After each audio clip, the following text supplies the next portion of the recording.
अस्सलामुअलैकुम व्यूअर्स। इस वीडियो के अंदर हम डिस्कस करेंगे जॉइंट वेरिएशन।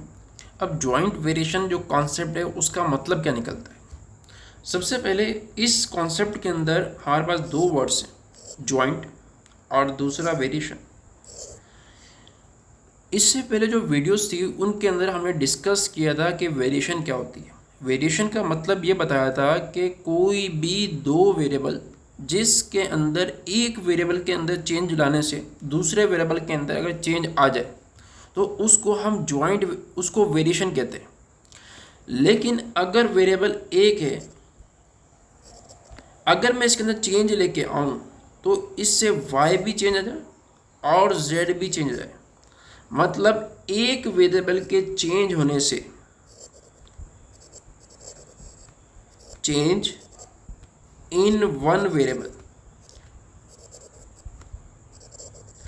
उसका जो इफेक्ट है वो मल्टीपल वेरिएबल पे पड़े, मल्टीपल वेरिएबल्स पर इफेक्ट पड़े, उसको ज्वाइंट वेरिएशन कहा जाता है। कोई भी ऐसा वेरिएबल जिसके चेंज करने से, चेंज का मतलब क्या है, या तो हम उसको इंक्रीज कर दें या तो हम उसको डिक्रीज कर दें, उसकी वजह से दूसरे वेरिएबल्स पर, वो चाहे दो हों या दो से ज़्यादा हो, उन पर जो इफ़ेक्ट पड़ेगा उसको हम जॉइंट वेरिएशन कहते हैं। उसको हम क्या बोलते हैं? Joint variation. Let's say x को इंक्रीज करने से वाई इंक्रीज होता है और x को इंक्रीज करने से k भी इंक्रीज होता है। तो इन दोनों इक्वेशन को मैं मिलाकर लिख सकता हूं कि y और k। इसका मतलब यह है कि जो x है इसके बढ़ाने से y भी बढ़ेगा और इसके बढ़ाने से k भी बढ़ेगा। क्लियर? अब इस कॉन्सेप्ट को डील करेंगे हम एक्सरसाइज 18.5 के अंदर। तो हम मूव करते हैं 18.5 एक्सरसाइज की तरफ। अब हमारे पास है एक्सरसाइज 18.5। इसका है क्वेश्चन नंबर 1। अब क्वेश्चन नंबर 1 क्या है? If y varies directly as x square. y जो है हमारे पास, इसका हम क्या कर रहे हैं? सॉल्यूशन। y जो है वो डायरेक्टली का मतलब ये है हम सामने लिखेंगे। अगर इनवर्स लिखा होता तो हम सामने नहीं अपॉन में लिखते हैं। कहाँ लिखते हैं? अपॉन के अंदर। As x square and z और जेड। दूसरा क्या कंडीशन दिए? इनिशियल कंडीशन दिए। क्या दिए? Initial condition. वो हमारे पास क्या दिए कि y बराबर है 6 के जब x की वैल्यू 4 हो और z की वैल्यू जो है 9 हो। Right y is function of x। सबसे पहले हमें करना है y की इक्वेशन मालूम करनी है। And determine the value of y when x equal to -8 and z equal to 12। हमने क्या करना है? y जो है उसकी वैल्यू मालूम करनी जब x बराबर हो -8 के और z बराबर हो 12 के। तो सबसे पहले हम क्या करते हैं?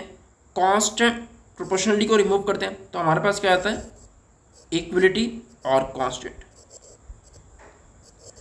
अब इस इक्वेशन के अंदर जो k है हमारे पास, उसकी वैल्यू मालूम करनी। उसकी वैल्यू हम किस तरीके से मालूम करते हैं? Using initial condition. Initial condition क्या है? y की जगह हम 6 रखेंगे, x की जगह हम 4 रखेंगे और z की जगह हम 9 रखेंगे।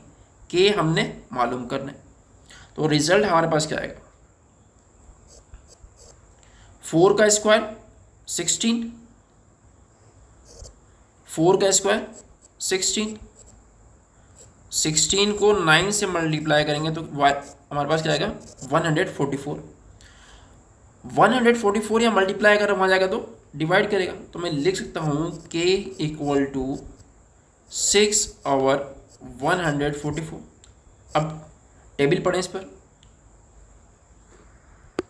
2 का टेबल पढ़ें, 2 3 द और यहाँ 70 2, फिर 3 का टेबल पढ़ें, 3 टू द 6 1 देंगे 3 4, तो रिजल्ट हमारे पास क्या आ गया 1/24। अब क्या करना है, पुट इन इक्वेशन 1। इक्वेशन 1 हमारे पास कौन सी है, इसको मैं नाम देता हूँ इक्वेशन 1 का। तो रिजल्ट हमारे पास क्या आ जाएगा y = x² z/24। अब क्या करेंगे, इस इक्वेशन के ज़रिए हम y की वैल्यू मालूम करेंगे जब x हमारे पास -8 और z हमारे पास 12। x हमारे पास है -8 और z हमारे पास है 12। अब ये रखें इसमें, तो रिजल्ट हमारे पास क्या आएगा -8 का होल स्क्वायर और z हमारे पास कितना है 12 डिवाइड बाय 24।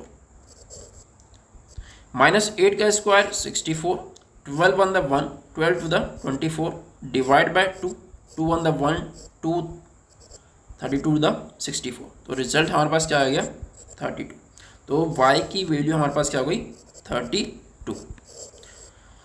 तो अगर x की वैल्यू -8 रखेंगे और z की वैल्यू 12 रखेंगे तो हमारे पास जवाब क्या आएगा 32। अब हम मूव करते हैं क्वेश्चन नंबर 2 की तरफ। अब देखिए हमारे पास है क्वेश्चन नंबर 2। क्वेश्चन नंबर 2 क्या है, if y varies directly as x and u² and inversely as v and t। तो सबसे पहले हम ये लिखते हैं, सॉल्यूशन लिखते हैं और इसको कन्वर्ट करते हैं इक्वेशन के अंदर। y जो है वो डायरेक्टली वेरी करता है जैसे x और u², और इनवर्सली वेरी करता है एज v और t।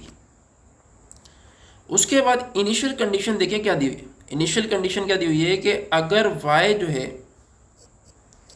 इनिशियल कंडीशन हमारे पास क्या है, अगर y बराबर हो 40 के और x बराबर हो 8 के, u बराबर हो 5 के और v बराबर हो 3 के एंड t बराबर हो 2 के। तो ये बताओ find y in terms of x, u, v and t। सबसे पहले आपने इक्वेशन मालूम करनी, उसके बाद y की वैल्यू मालूम करनी है जब x की वैल्यू -2 और u की वैल्यू 4, v की वैल्यू 3। y की वैल्यू मालूम करनी कब, जब x की वैल्यू -2 हो और u की वैल्यू 4 हो और v की वैल्यू 3 हो और t की वैल्यू जो है -1 हो।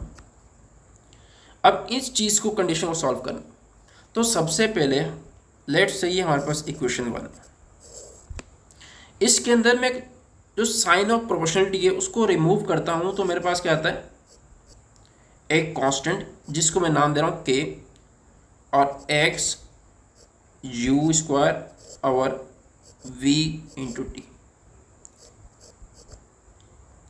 अब देखें उसके बाद मैं क्या लिख रहा हूँ, पुट द इनिशियल कंडीशन।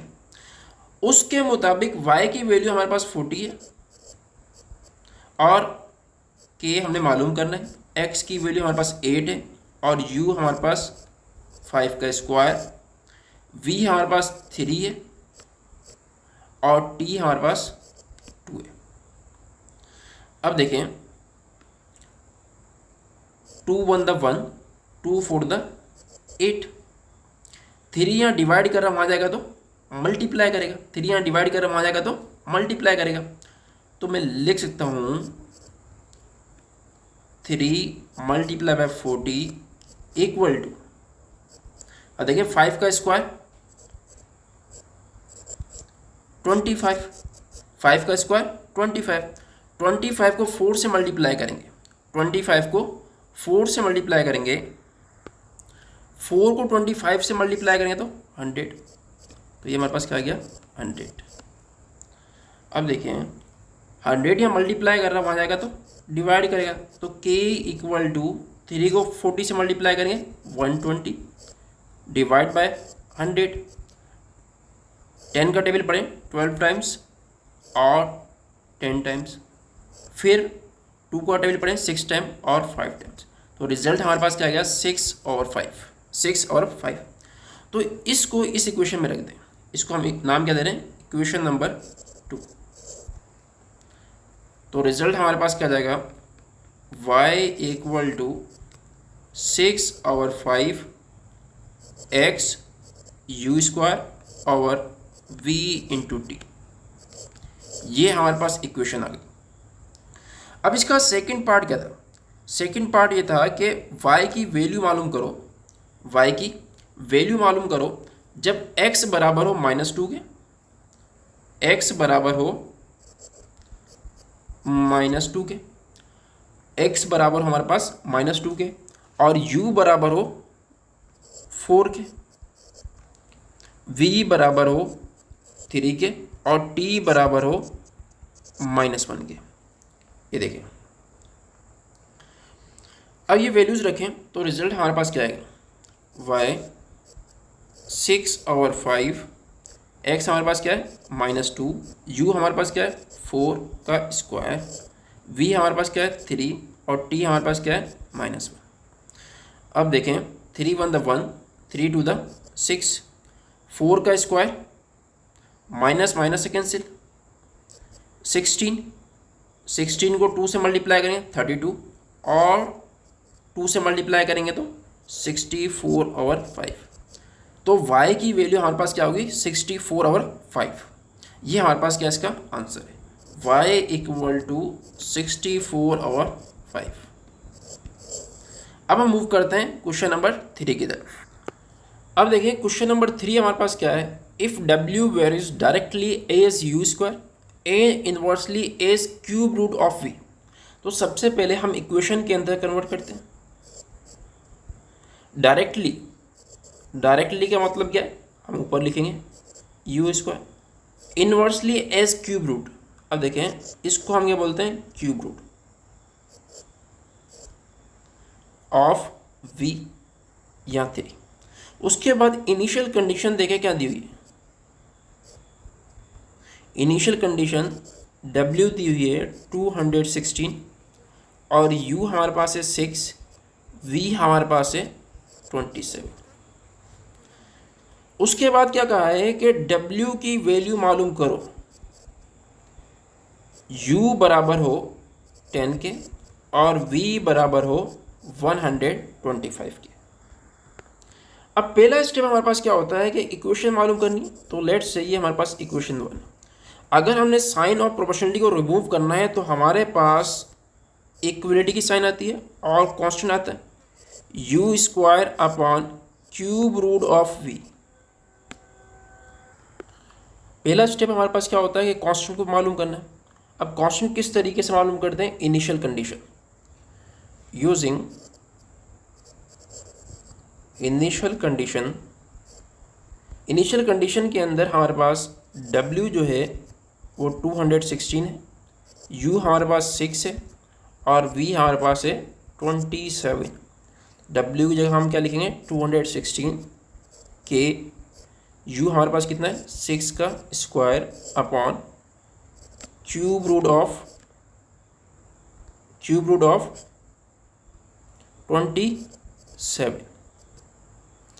अब देखें 6 का स्क्वायर करेंगे तो हमारे पास क्या आएगा 36, और इसका क्यूब रूट निकालेंगे तो हमारे पास क्या आएगा 3। अब देखिए 3 या मल्टीप्लाई कर रहा आ जाएगा तो डिवाइड कर रहा आ जाएगा तो मल्टीप्लाई करेगा, 36 यहाँ मल्टीप्लाई कर रहा आ जाएगा तो डिवाइड करेगा, इक्वल टू के।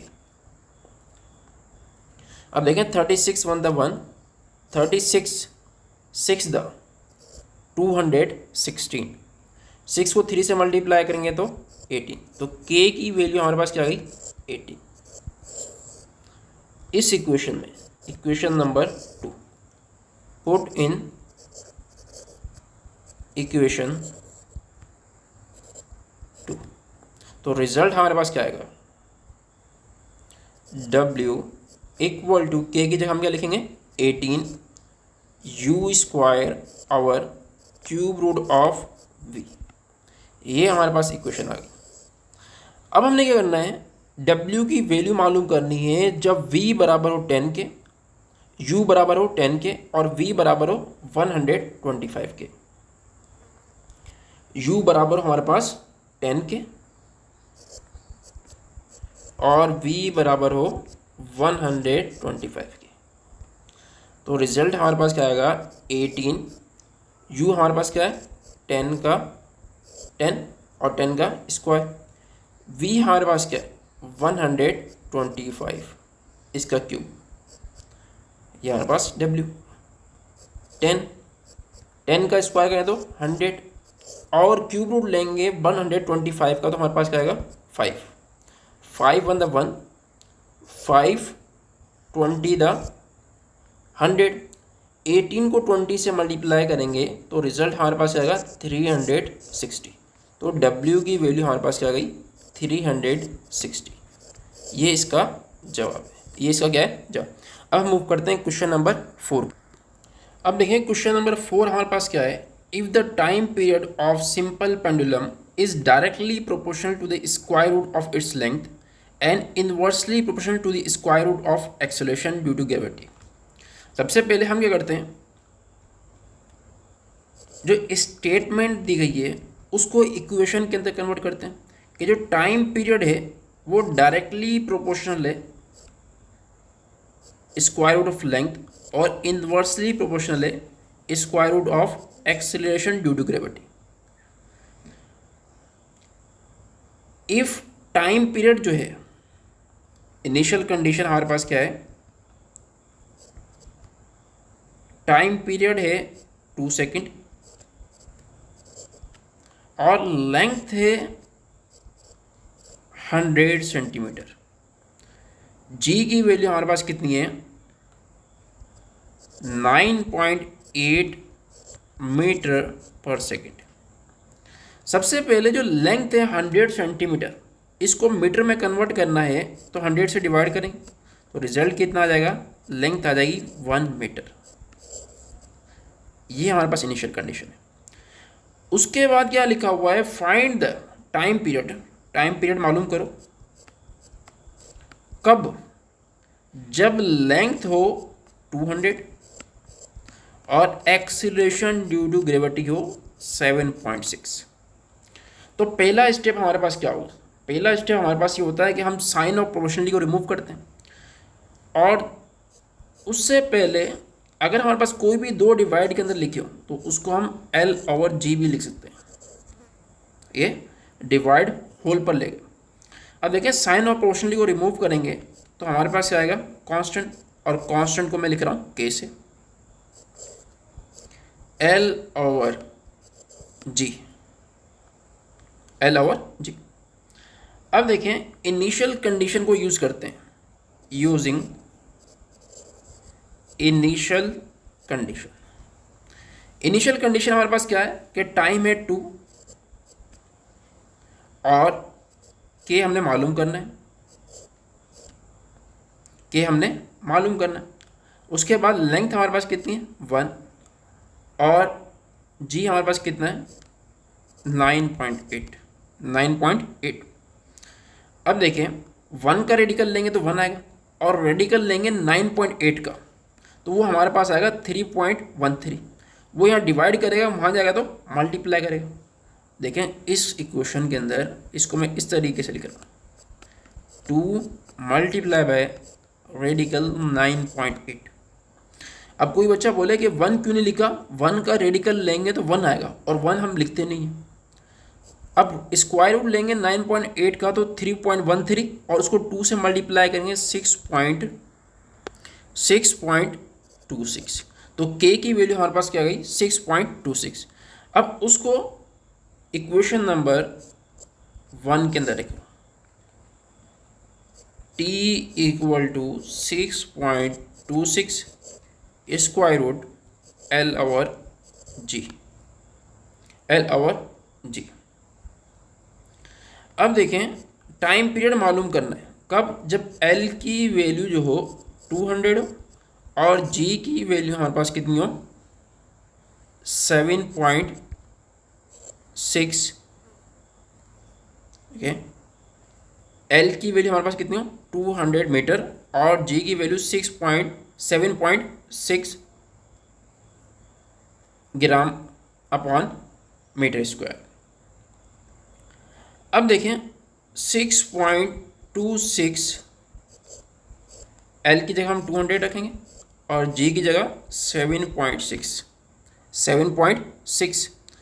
अब इसको सॉल्व करेंगे तो रिजल्ट हमारे पास आता है 5.129। 5.129। इस पूरे को हम सॉल्व करेंगे तो रिजल्ट हमारे पास क्या आएगा 5.129। उसको मल्टीप्लाई करें, उसको मल्टीप्लाई करें किससे 6.26 को, तो रिजल्ट हमारे पास क्या आएगा 32.107 सेकेंड। 10 सेकेंड।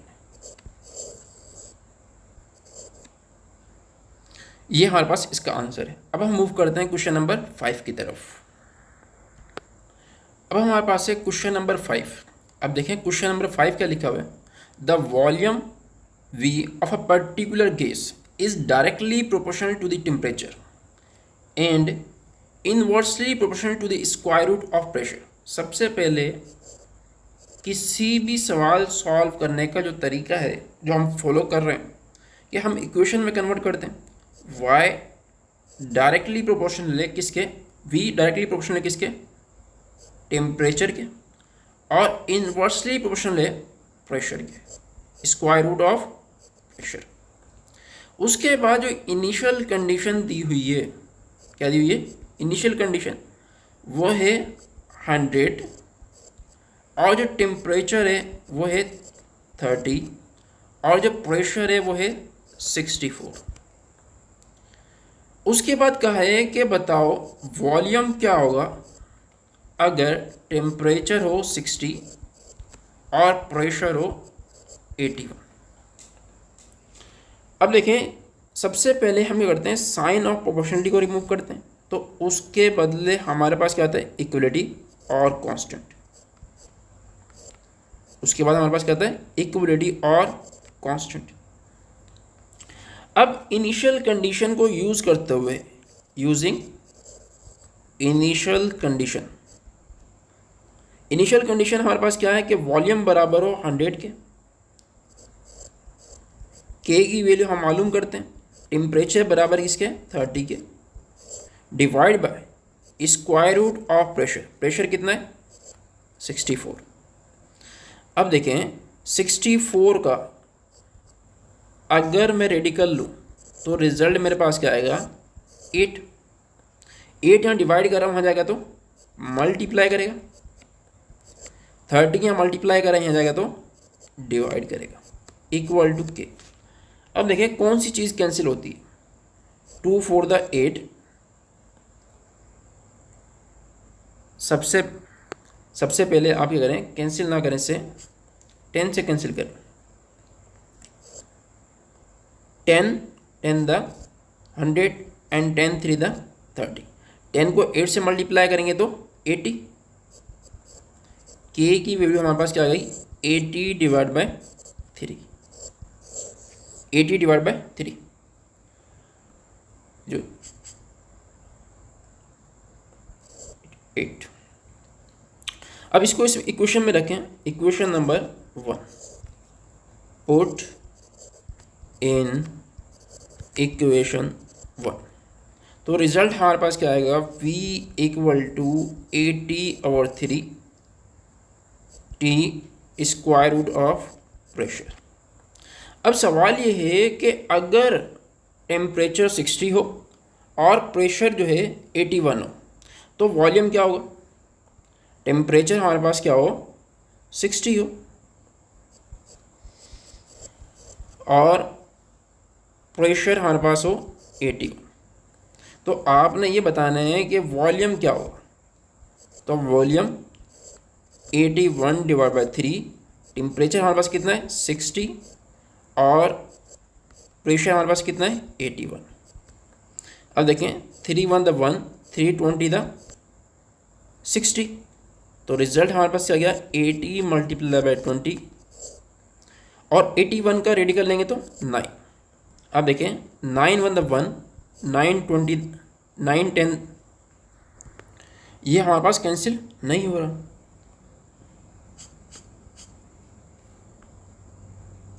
एटी और 9 इसको मल्टीप्लाई करेंगे दोनों को 1600 डिवाइड बाय 9, तो रिजल्ट हमारे पास क्या आ जाएगा 177.77 और वॉल्यूम का यूनिट क्या है क्यूबिक सेंटीमीटर। क्यूबिक मीटर लिखें यहाँ सेंटीमीटर लिखें, वो आपकी चॉइस है क्योंकि यहाँ पर यूनिट मेंशन नहीं किए गए। ये हमारे पास क्या है इसका जवाब। तो इस वीडियो के अंदर हमने एक्सरसाइज 18.5 के जितने भी क्वेश्चंस थे और जो भी कॉन्सेप्ट थे वो हमने सॉल्व कर लिए। अब नेक्स्ट वीडियो के अंदर हम सॉल्व करेंगे एक्सरसाइज 18.6।